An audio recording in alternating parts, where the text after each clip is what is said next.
On se situe donc dans la commune de Pruny, qui est un village qui est un concentré de tous les éléments que l'on peut rencontrer qui caractérisent le pays d'Othe, à savoir un paysage assez verdoyant et vallonné. L'ONF œuvre chaque jour dans ses pratiques pour favoriser la biodiversité à travers des actions diverses, notamment la préservation des lisières. On observe que la lisière est importante, notamment on va maintenir des lisières pour l'aspect paysager dans un premier temps, et puis également dans sa fonction écologique, puisque les lisières accueillent bon nombre d'oiseaux, notamment des passereaux, des petits passereaux, des insectes qui vont aller directement se nourrir ensuite dans les champs. Et puis les lisières ont un rôle très très important de protection, notamment au niveau des vents, de la pluie, de tout phénomène météorologique. Également, on s'accorde aussi à conserver des arbres bio, de biodiversité, c'est-à-dire qui seront des lieux d'habitat pour différentes espèces animales et végétales, pourquoi pas, en forêt. Donc là, on est en présence d'un chêne qui a été noté arbre bio.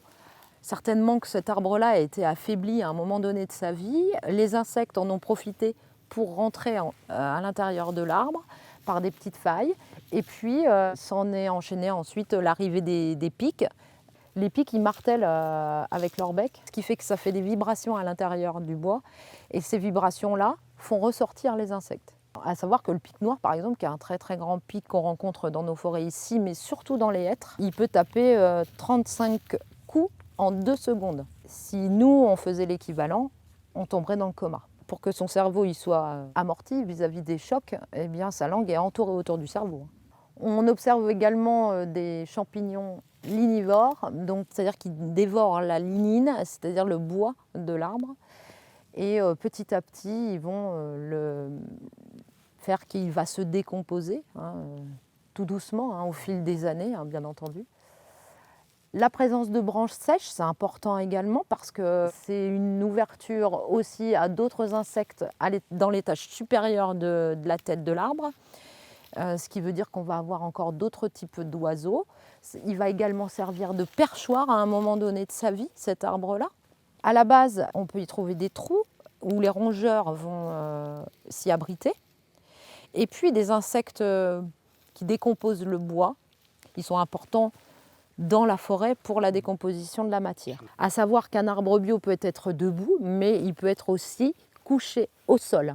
Il peut être sec, il peut être dénudé de tête, voilà.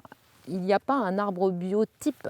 On est très très regardant sur les arbres qui ont un décollement d'écorce, parce que c'est l'endroit, l'abri où les chauves-souris y nichent.